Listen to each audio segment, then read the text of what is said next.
Hey, everybody. This is Jamie Beard. I'm Executive Director of the Geothermal Entrepreneurship Organization at the University of Texas at Austin. I am here to introduce Pivot 21's first Fireside Chat, and it's really exciting. So I'm going to introduce my friend, Bob Metcalfe. He's going to run the session today. Bob is a friend, and he's also the principal investigator of my program at UT Austin Geo, and has become a passionate geothermal advocate. He's a professor of innovation at UT Austin and also the founding director of the Texas Innovation Center.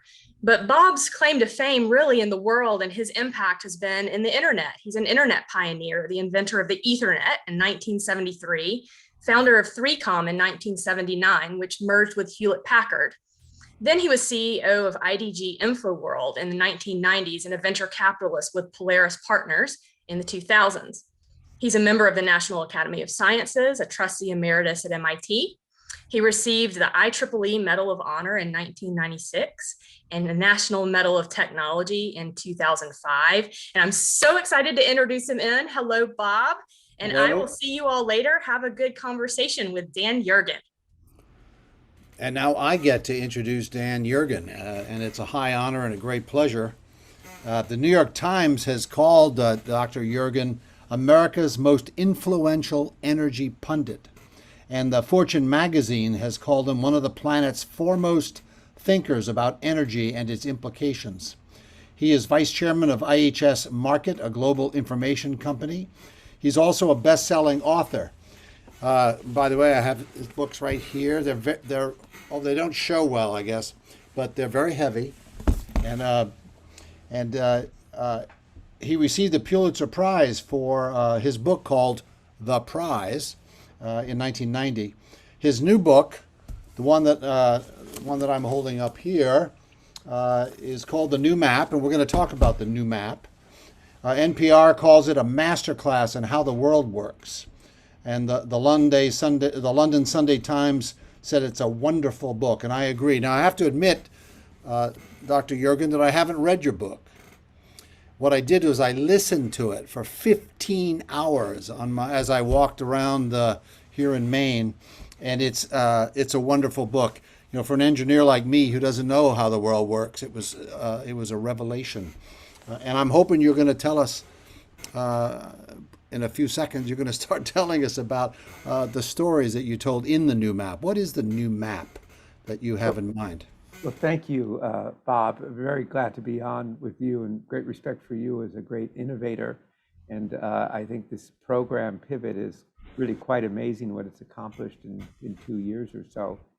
The new map is saying that the map of energy and geopolitics has really changed quite dramatically over the last 5 or 6 years. It's changed in terms of obviously the shale revolution, Paris, the climate agenda, and very critically, U.S.-Chinese relations. Those are some of the big changes that have happened. And it's a time of great innovation in energy, of which geothermal is part of that. I noticed the word geothermal does not appear in your book, The New Map. Yes, I knew you were going to. The word geopolitics appears a lot. Geothermal doesn't. We did a study in 2019 for Breakthrough Energy for Bill Gates Group. And at that point, did it with Ernie Moniz, the former energy secretary. And we went through about 28 technologies, and you're quite right. We didn't have geothermal in there. And I think I'd written about it in previous books, but I think what's happened in the last 2 years and what Pivot's trying to do is really putting geothermal back on the map. Well, so one thing your book does for me is it teaches how energy and geopolitics are entangled, are the same. They're not separate subjects. That is, you have lots of stories about how a sudden development like shale affected who was the head of which country, and which country was hostile to one of the others, and which one was suddenly running out of money. Could you elaborate on that point about this entanglement? Yeah, I mean, I guess I didn't realize until I'd finished the book that I guess several of the books have been really on this theme of how energy and geopolitics works, going back to the prize. But it was brought home to me, just to tell one story. Every year, Vladimir Putin has his conference in Moscow, in St. Petersburg, which is his version of the famous Davos conference. And he was on the platform with Angela Merkel, the Chancellor of Germany. And I was told, ask the first question. And so the idea was I'd ask him a question about diversifying his economy so he wasn't so dependent on oil and gas. And by accident, I mentioned the word shale.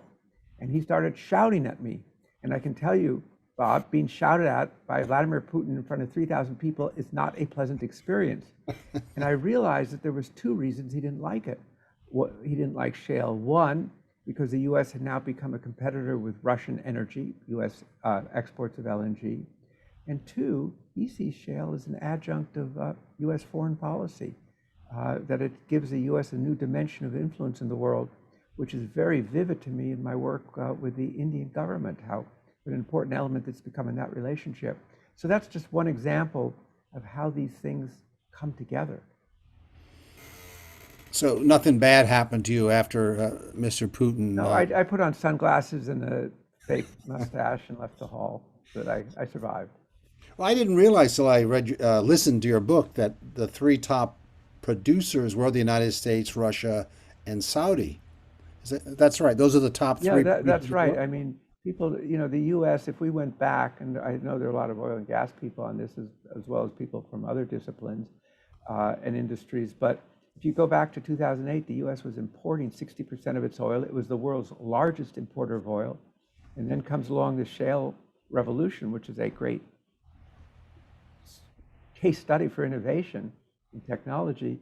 And the U.S. now is actually the world's largest producer of oil, producing more oil than Saudi Arabia and more oil than Russia. So it really is the big three today.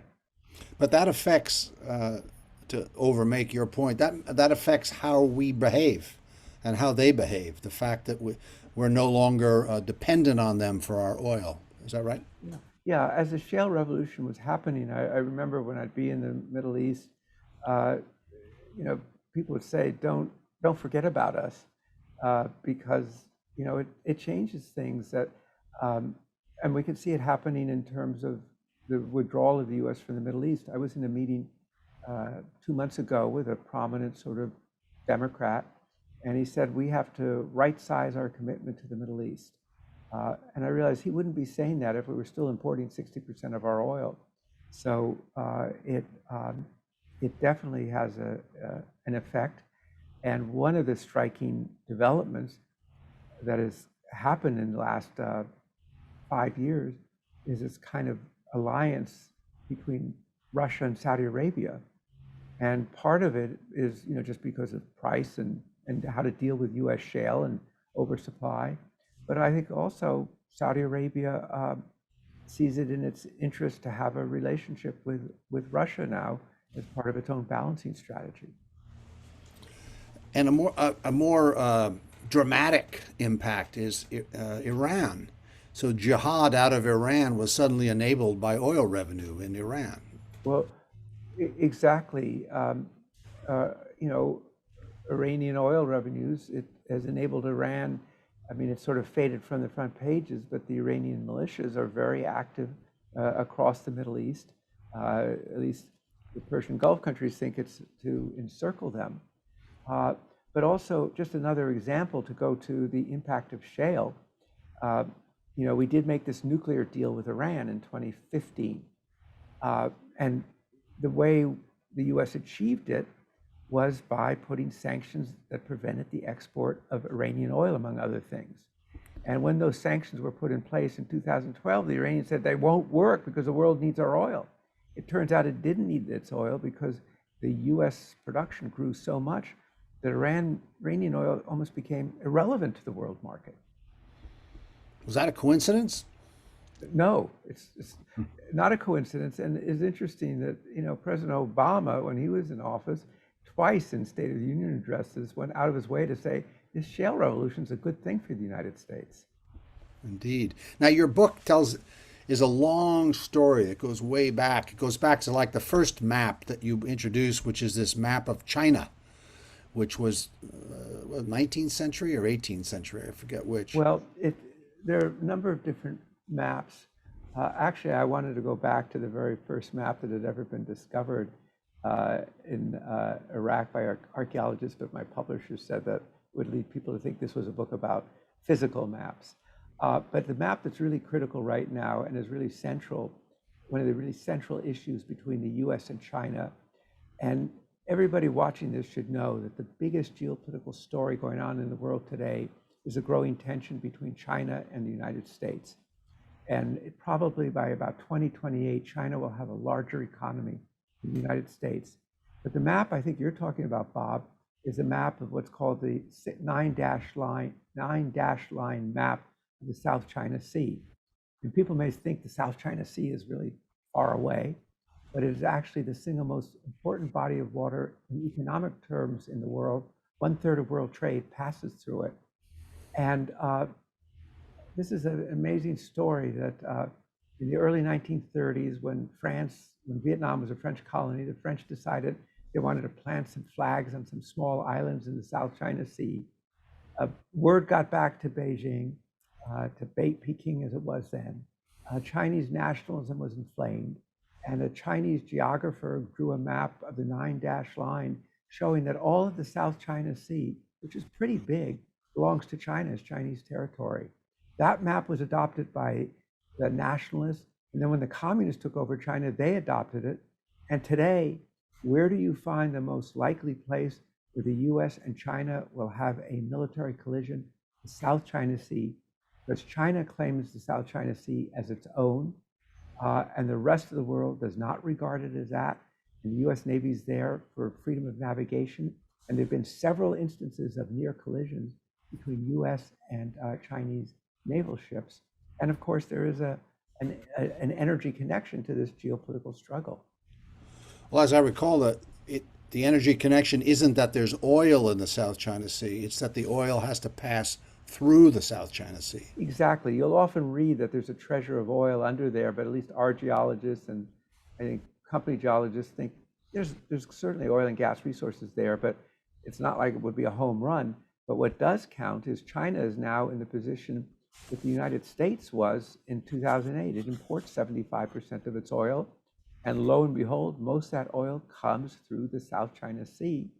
And the Chinese worry about the US Navy and the flow of that oil if there is some kind of hostilities. Mm-hmm. So that's we've just touched on one of the maps in your story. As we move toward the end of your book, there's the plague.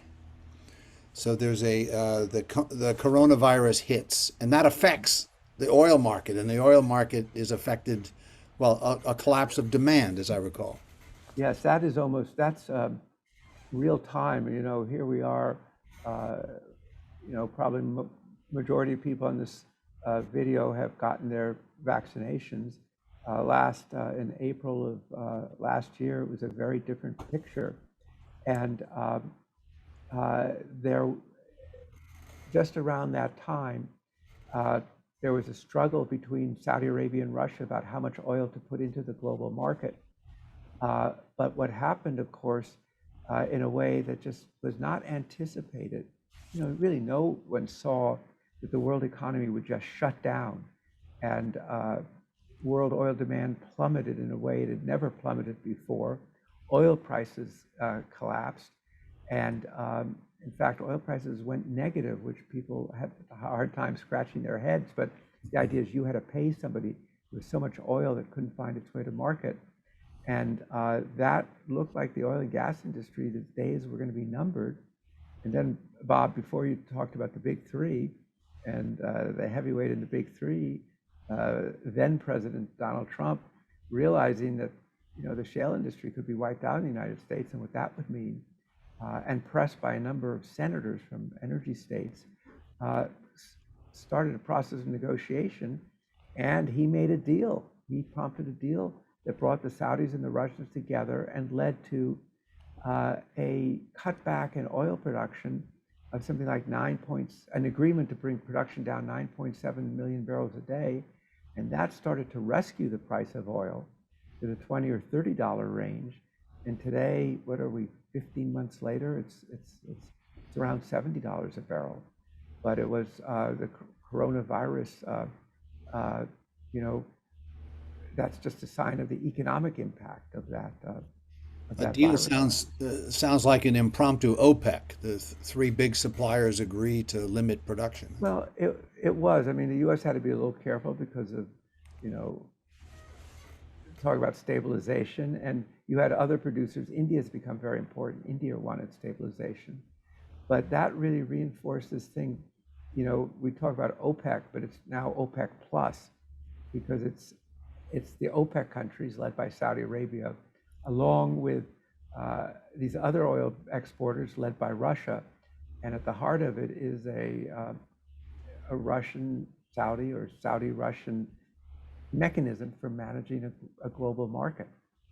Although over the last 2 weeks, we saw it look like a bit that it was going to break down again. But on Sunday, they made a deal that will bring more oil back. And in general, Bob, the world economy has come back much more strongly than people had expected. We show in our work that world economic growth this year will be 6%. The world economy now is bigger than it was in 2019. And that means that the demand for oil has come back more rapidly. And international air travel hasn't come back, of course.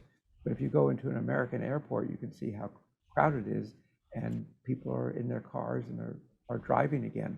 And so right now it needs more oil, although with the concerns about the Delta variant, you start to see a little shakiness again in the economic outlook.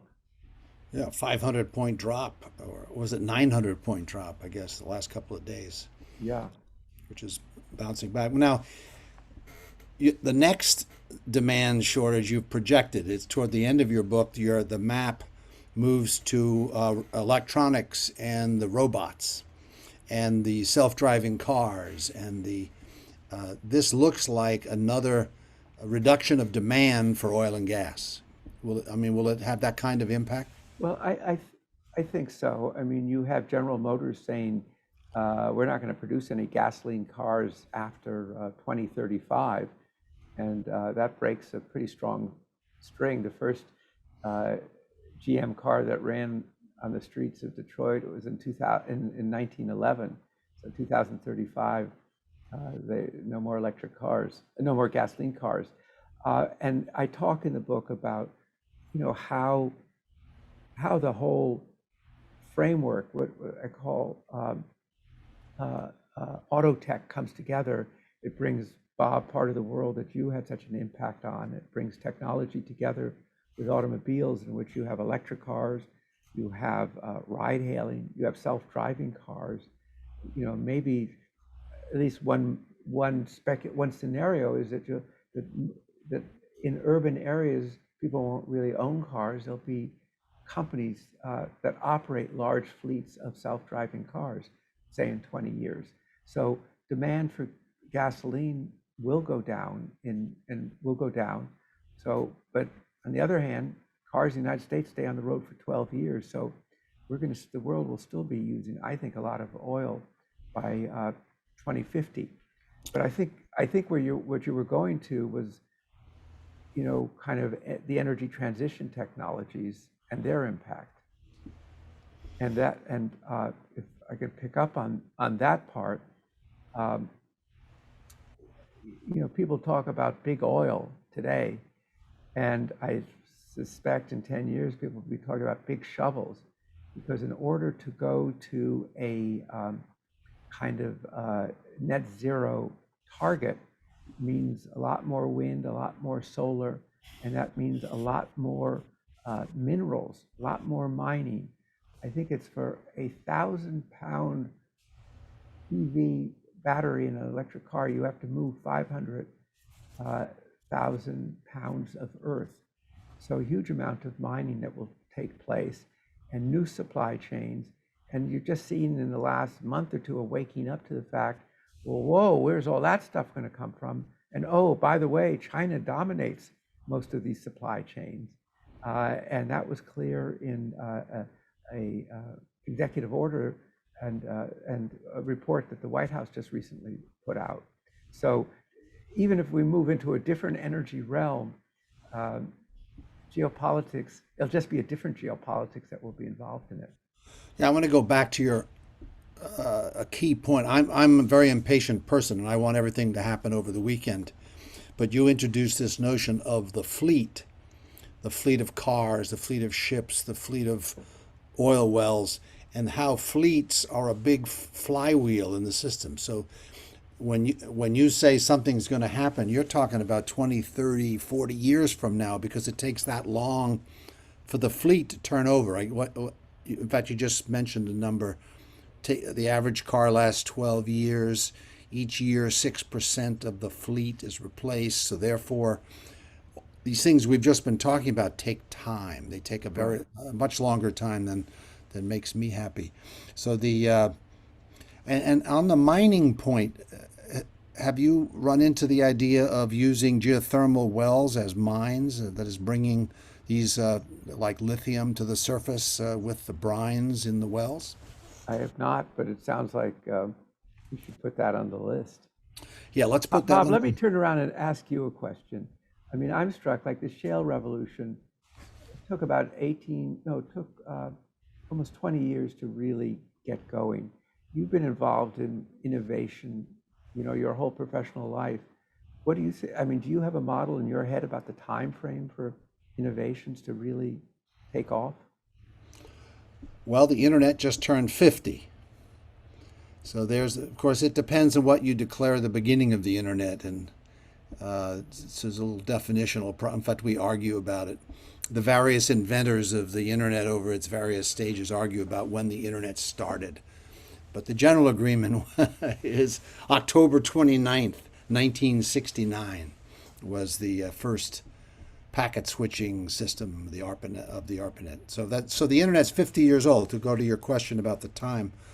So at no time during that 50 years did I think it would take 50 years.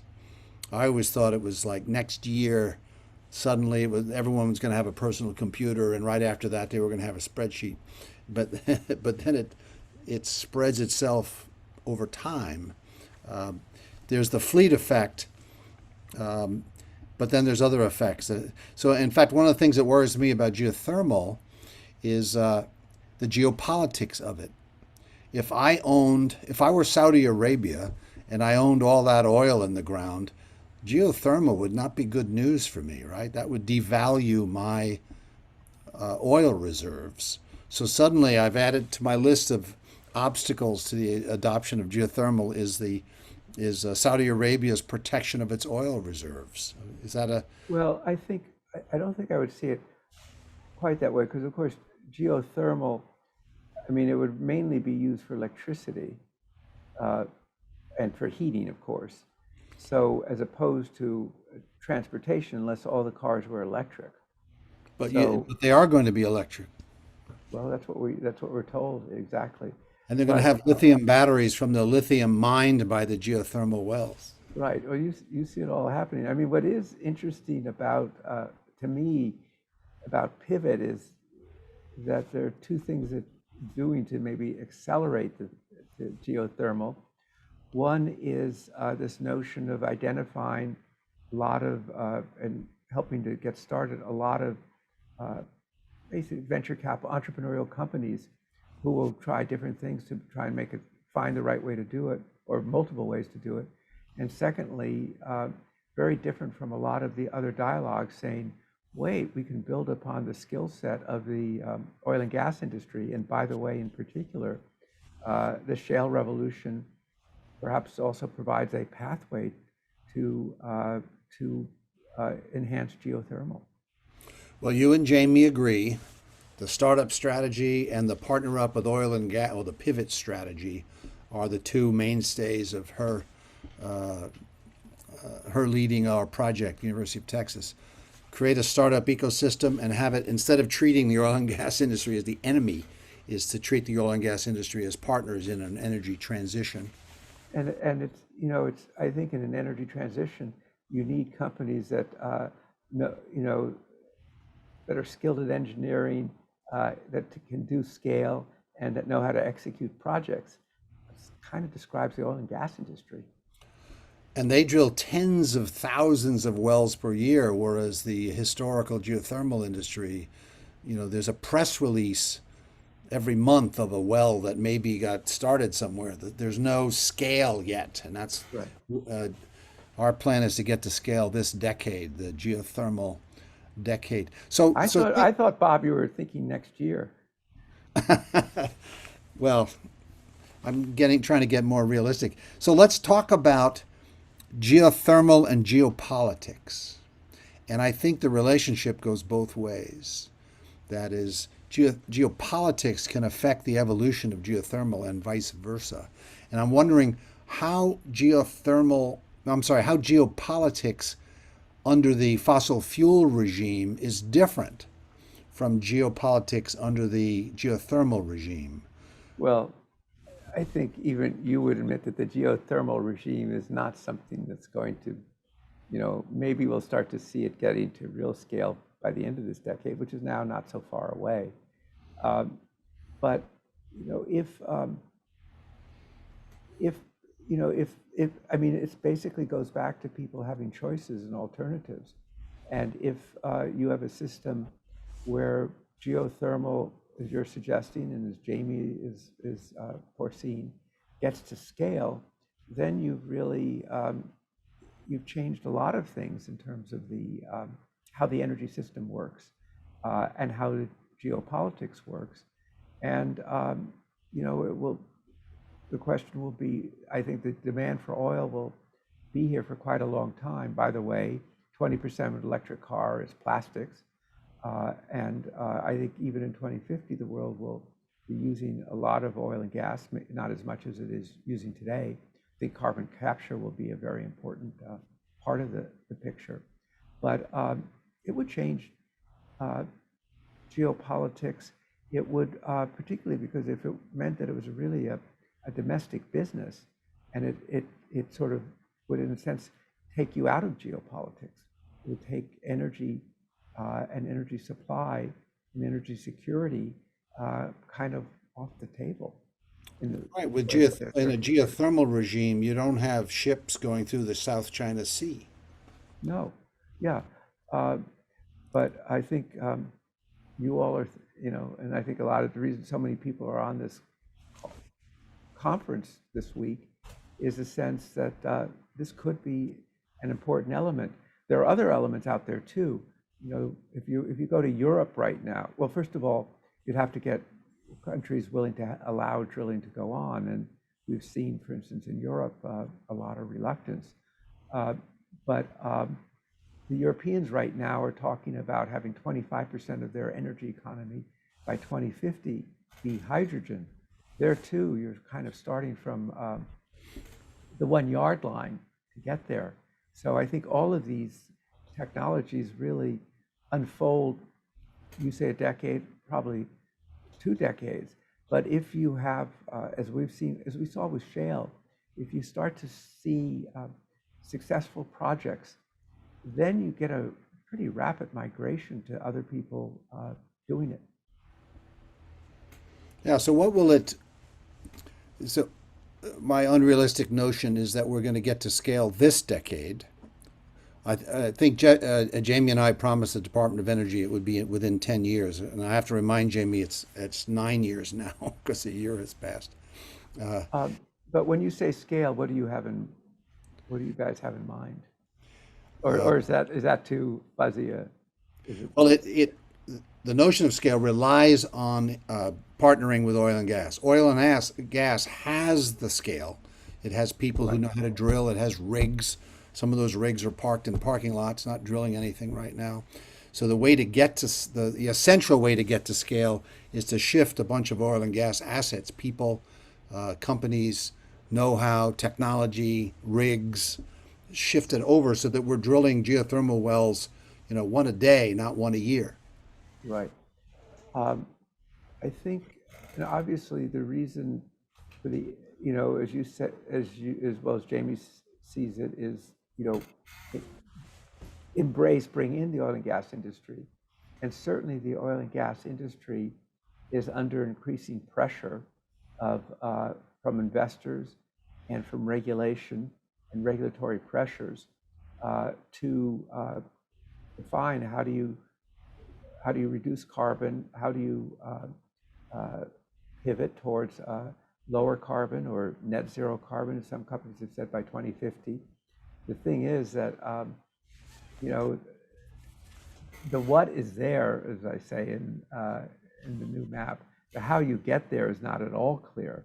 And the answers are, at the end of the day, I think, not going to be regulation. They're certainly not going to be rhetoric. They're going to be technology, and innovation is what will be required. And this, I think with Pivot, I think what you've really done is opened a whole new door that really was closed, or just people didn't see the door. So to oversimplify the door, I think the reason geothermal hasn't taken off sooner is because of the cost of drilling. And if we have new technologies that can reduce the cost of drilling by a factor of 10 or a factor of 20, then there'll be a lot of simplification because you won't need a lot of regulation. People will choose to use geothermal energy because it's Right. cheap and clean. Not Right. just clean, cheap and clean. Right, but obviously today it's not cheap, and so it is like any, the issue is to bring down the costs. And we've seen again and again that the oil and gas industry is very good at bringing down costs.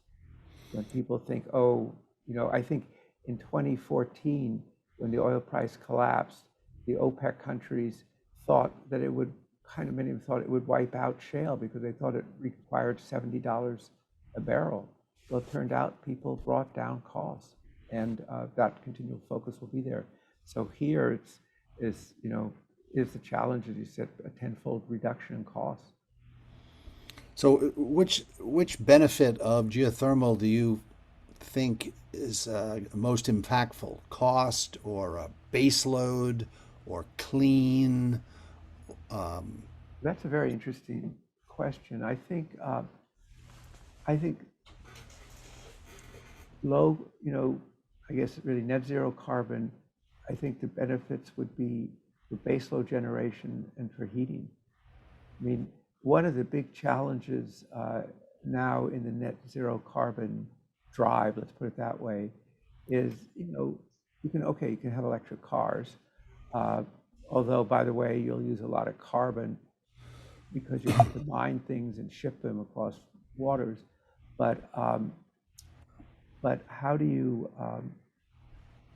but to decarbonize industry, which requires a lot of heat, is really cited as the biggest, maybe one of the biggest challenges. And if you have this source of heat, that would be very significant on scale again. I was born in We don't know, of course. I don't know the degree, and I imagine some of the panels are addressing it. What will be the regulatory environment? Which agencies will regulate this, and will regulate it at a state level or federal level? But that's still down the road. And can we sustain what's called, I think I just learned this, social license? Social license to operate, yes. It is something that preoccupies the oil and gas industry. And if to continue the metaphor, the license fees have a habit of going up. Right. Yeah, but it's clean.